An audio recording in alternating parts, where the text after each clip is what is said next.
I appreciate all the work that Tom does for the instructional designer community, and I always get so much out of these webinars. So I'm just absolutely humbled that I get to present today. One of the ways that I always learn in these webinars is from all the resources shared in the chat. So by all means, feel free to share resources or insights that you have in the chat. But we'll get started with place-based experiential learning in asynchronous online courses. So the formal concept of experiential learning originated over 100 years ago with John Dewey. In 1938, he wrote a little book called Experience in Education. His philosophy, which really permeates everything that we still do in education today, is a model of learning new concepts by grounding them to what students already know and within the scope of their everyday lives. So today we think of experiential learning as internships, as activities directly tied to employment, service learning opportunities, or formally arranged partnerships with organizations. And all of that can be really challenging to coordinate in an asynchronous online environment where students are spread out and we can't expect them to report to the organization, excuse me, that we have carefully set up for them. So how do we approach Dewey's ideal of experiential learning in the asynchronous online classroom? So we'll talk about what place-based and experiential learning are beyond those arranged partnerships. And we'll consider the paradigm of where online learning actually happens. We'll define ways that asynchronous online courses actually can do experiential learning better than face-to-face courses, list the elements that make up that robust experience, and identify the challenges that we face in designing experiential learning for online, and then the ways to address those challenges. But first, let's identify who our online students are. And these are just very broad national general statistics. But in those broad terms, according to the National Center for Education Statistics, about 2/3 of all college students are taking at least one online course. And about half of those are our on-campus students who are taking both an online course and in-person courses. According to the Bureau of Labor Statistics, about 62% of college students nationwide have a job. And according to Pew Research, 52% of college students live at home with family, and 22% have children of their own. 40% of all students attend religious services at least once a month, and 26% of college students volunteer with some kind of community organization.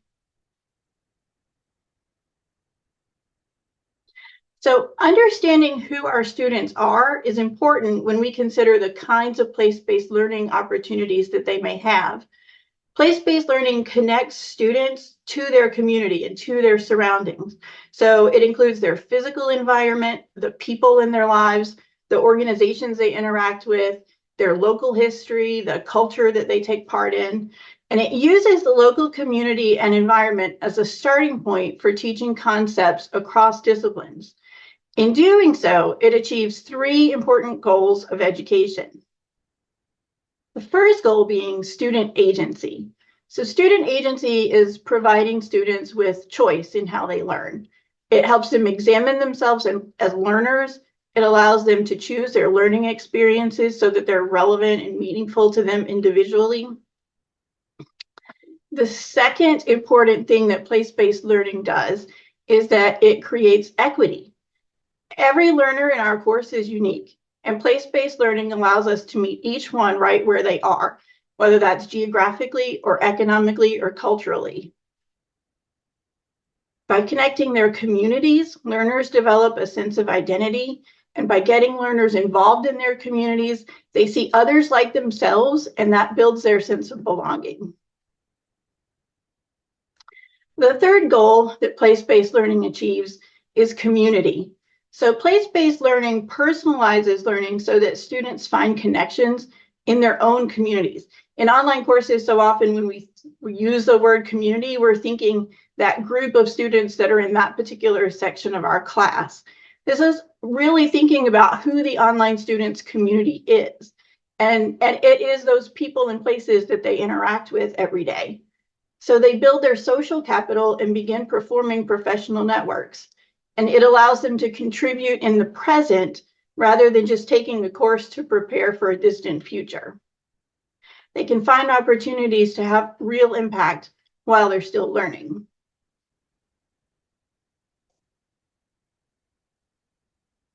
So remember the demographics we talked about for students? A third of them are taking courses both online and on campus. So one of their places are our campuses.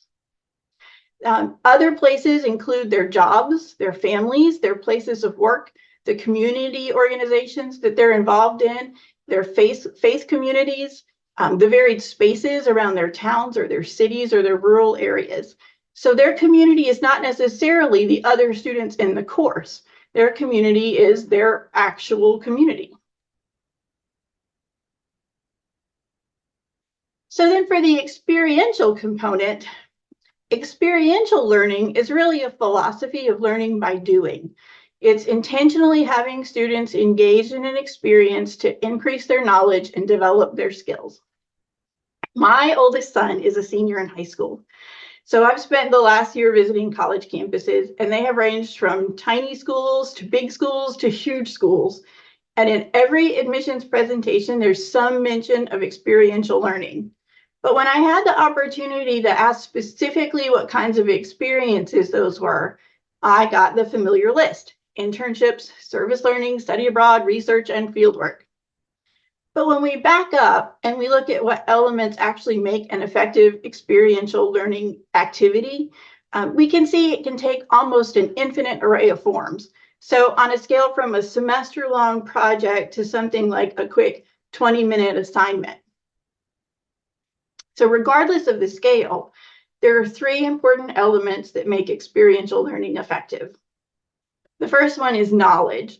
So these are the concepts, facts, and information that the students need either from your formal instruction or from their past experiences before they begin to have the experiential activity. And then the second is the hands-on activity. It's actually applying that knowledge that they have from instruction to the real-world setting. And then finally, and critically important, is the reflection. So having students analyze their experience and synthesize that prior knowledge with the experience that they just had is how they create new knowledge. It's how students meet their learning objective. So experiential activities provide opportunities for students to learn from their natural consequences, to make mistakes, to learn from their successes. It allows them to engage intellectually, physically, emotionally, socially, creatively, all the different ways that they can engage with your course content. And it gives them the opportunity to take their own initiative and to make their own decisions. Right or wrong, they have to live out the consequences of those. So place-based experiential learning is when we have students engage in a hands-on activity that draws on the people and the resources readily available to them, and then reflect on how those experiences connect with their course content. So aside from intensive experimental opportunities that we traditionally think of, on the individual course level, we can incorporate micro experiences. These activities are personalized by each student, and they're low-risk activities that allow them to develop knowledge and feel empowered. They're short-term, they're easy to fit into a busy schedule, and they target a specific learning objective. Now, there are some advantages of doing experiential learning in an asynchronous online class. So given this backdrop of place-based experiential learning, considering who our students are, online courses have advantages over the traditional in-person courses. One is diversity. So diversity in multiple contexts of the word, whether it's socioeconomic, urban versus rural, ethnic diversity, the kinds of workplaces where students are, the different family structures, and different cultural practices they have. So there's variety in how that prior knowledge gets applied and transferred. Another advantage that online courses have is equity.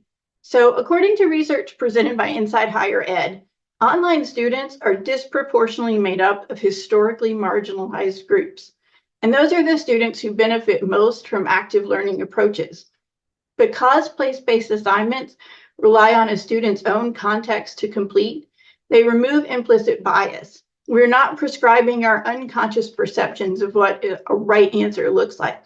Students are free to demonstrate their learning from their own viewpoints using their own environments. Another distinct advantage that online courses have are future relevance. So experiential activities in an online course allow students to use the resources that are locally available to them. And those resources will continue to be available to them once they complete their course or their program. Remember that over half of students live with their families. So when they graduate, they'll likely stay in the same place where they were as students. So experiential activities allow them to build relationships and network with the people that they'll continue to interact with once they graduate. They may even be able to make tangible impacts in their community or in their workplace while they're completing a course assignment. Another element of future relevance is the soft skills that students develop. It's the #1 thing that employers say recent graduates are missing. It's that ability to send a business email, to communicate by telephone, to dress appropriately for the situation, to make eye contact, navigate different personalities on a team. When an instructor prearranges activities for students, we don't allow the students to build those soft skills for themselves. By having students make their own connections, send their own emails, make the phone calls, and then arrive on time and suffer the consequences if they fail to do any of those things, then they develop valuable employment and life skills. Another advantage that asynchronous online courses have is the ability to really draw on students' funds of knowledge.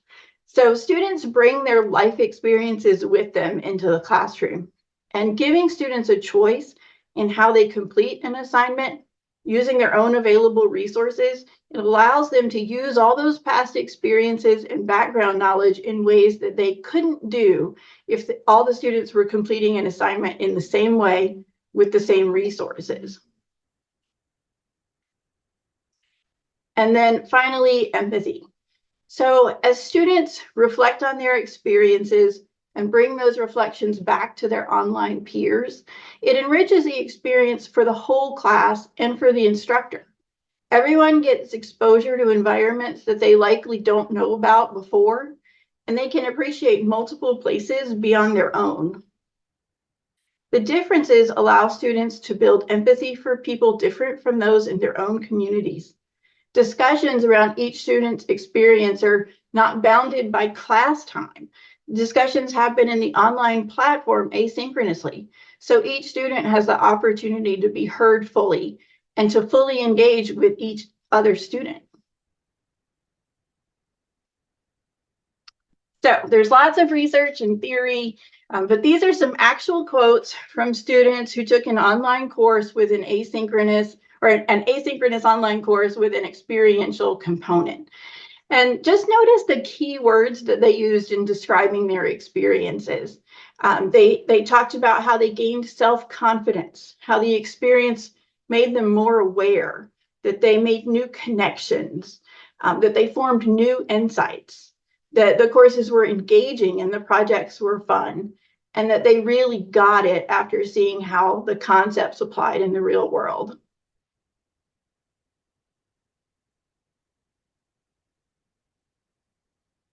So how do we create these experiential assignments online? Like any other course design approach, we want to start with the learning objective. In crafting your learning objectives, we always want them to be action-oriented, but we need to be even more intentional when creating a learning objective to align with an experiential assignment. You want to be sure that you use words that students can actually show how they did how they've met it. So for instance, instead of saying like, understand or learn a concept, you want to think about how they actually demonstrate that understanding.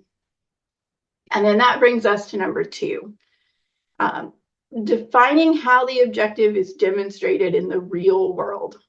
So for instance, if I want students to understand the budgeting process, well, one way that they can demonstrate that understanding might be to create a meeting schedule with agendas for each one for a budget committee.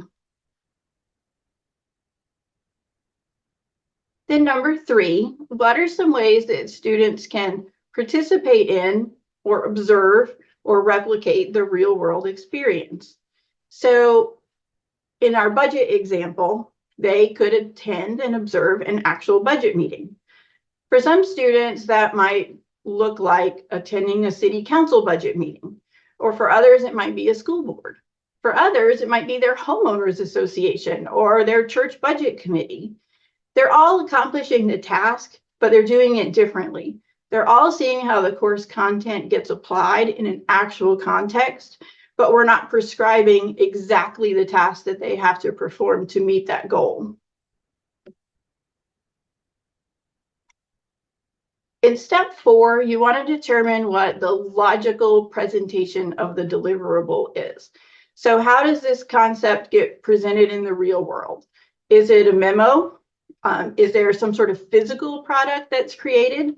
Is it a virtual product like a website? Is it a presentation to stakeholders? So you want to plan your students' deliverable to mirror what is actually produced in the field. Encourage them to use their cell phones. For instance, for social media context, don't undervalue the power of the friend group. If students need to make a connection, they can connect not only with their existing friend groups, their existing acquaintances, but use social media to reach out to businesses and organizations or people that they may not have another connection to. Encourage them to use their cell phones for things like taking photos and video and audio recordings, and then teach them the ways to do that appropriately. That's another one of the things that we hear from employers is that students are always on their phones. It's another soft skill in teaching them how to do that appropriately, how to get consent for taking a photo and sharing a photo. And then they can use those when they come back to write their reflection and share their experience with their online peers. In step 5, we'll identify any prerequisite knowledge that students need before they begin the experience. So you might even need to write some additional learning objectives to support this. For instance, is there a vocabulary that they'll need to know? Are there theories that they'll need to look for and apply? Are there technical skills that they need to learn first? So you can write some explicit objectives, even for soft skills, such as how to send a professional email.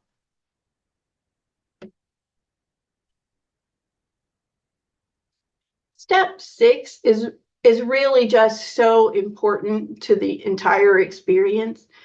Requiring students to prepare a reflection on their experience is how it ties the activity back to the course concept.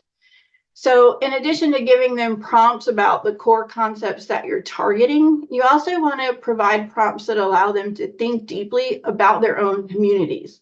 Questions such as, what strengths did you find in your community?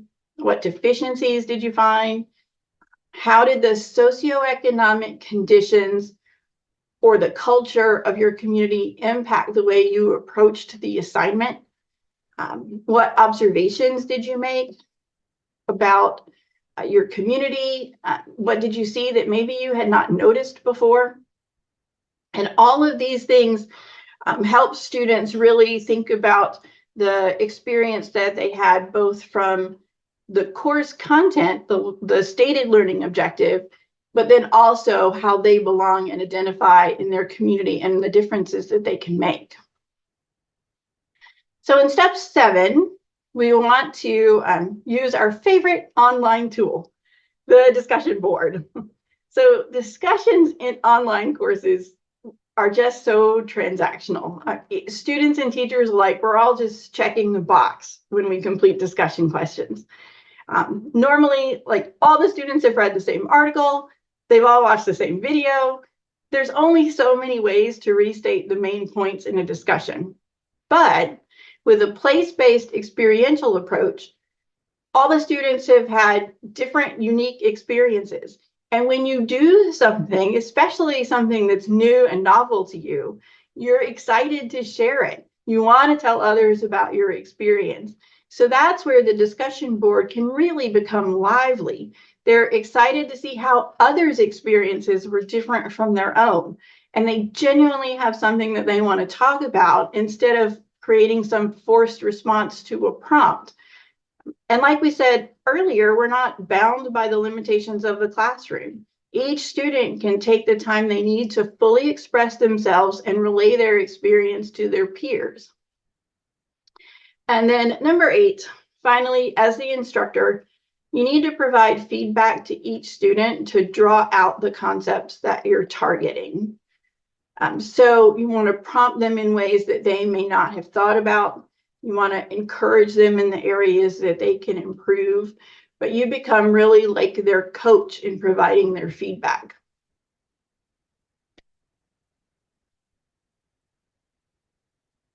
So when you are developing experiential opportunities for online students, there's some essential questions that you want to ask yourself.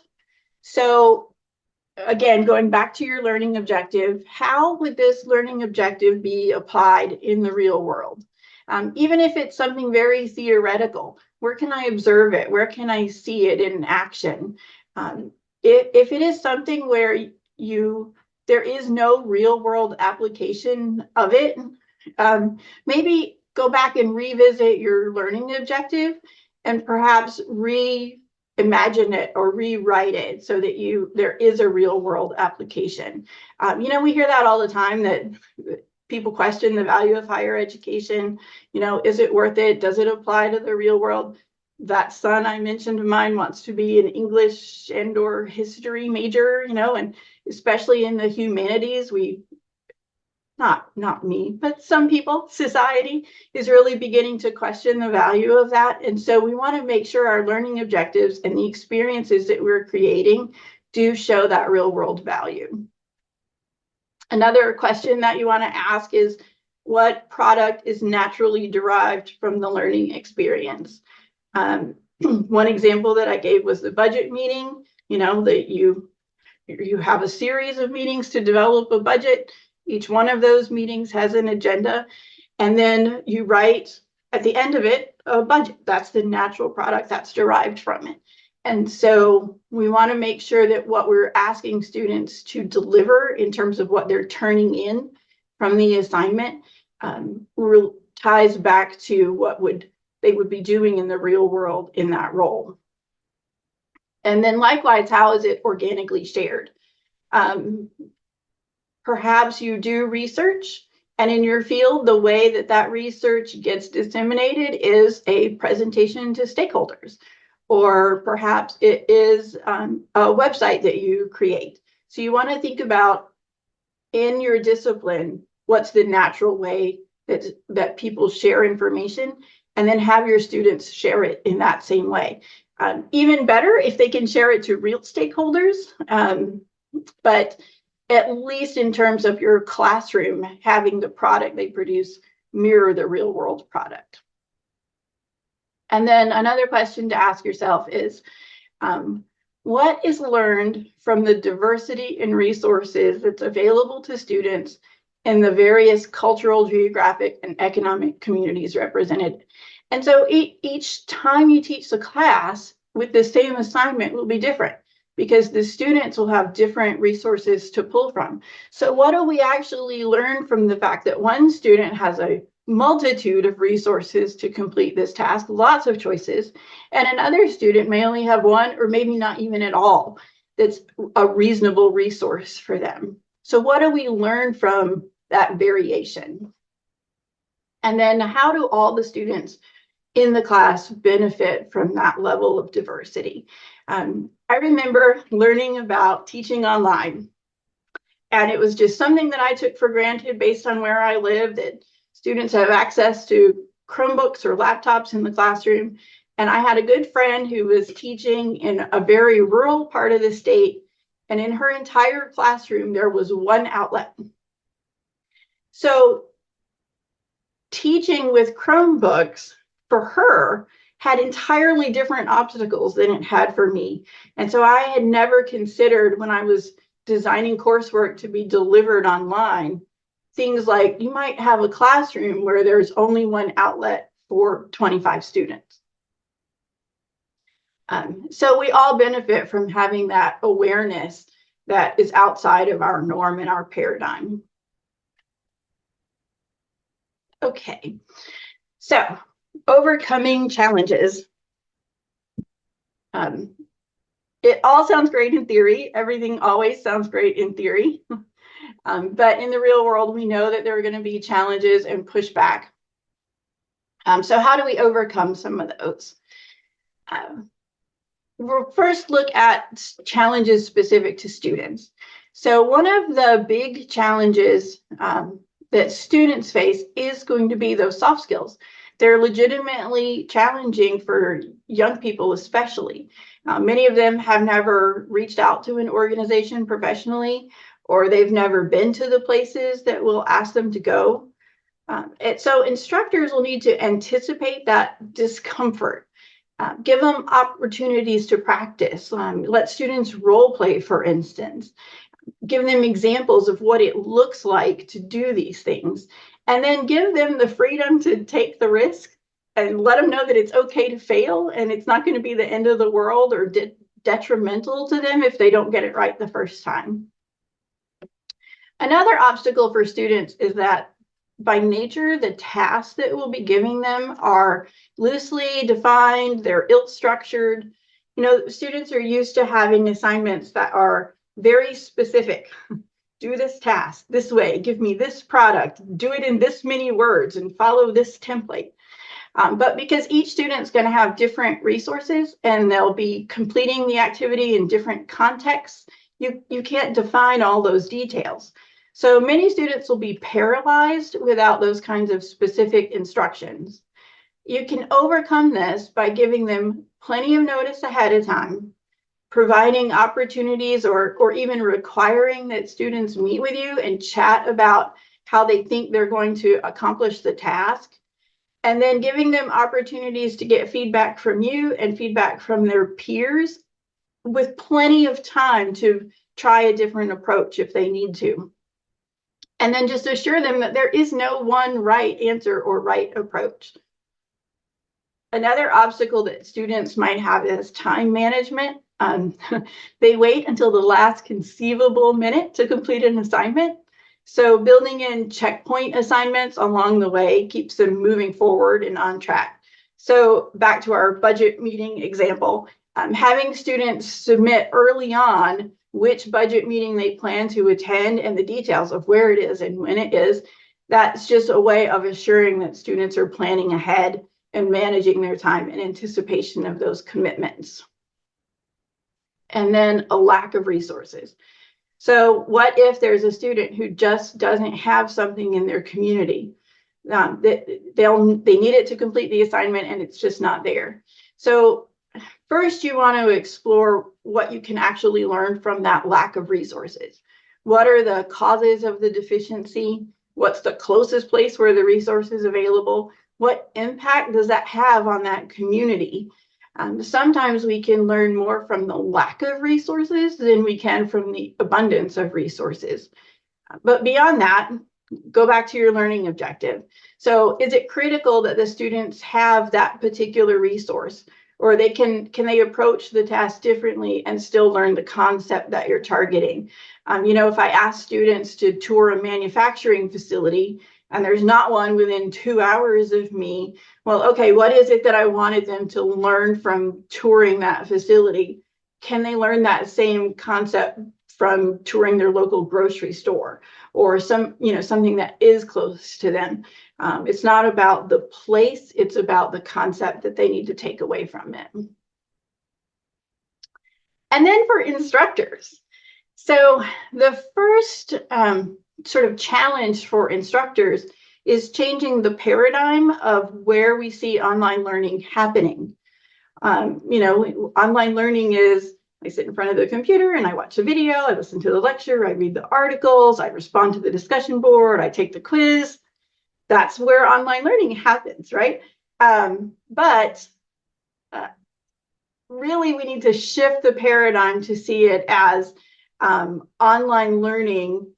The learning portion happens out in the world, and then the laptop portion, the portion in front of the screen, is where we reflect and debrief on that learning that happened out in the world.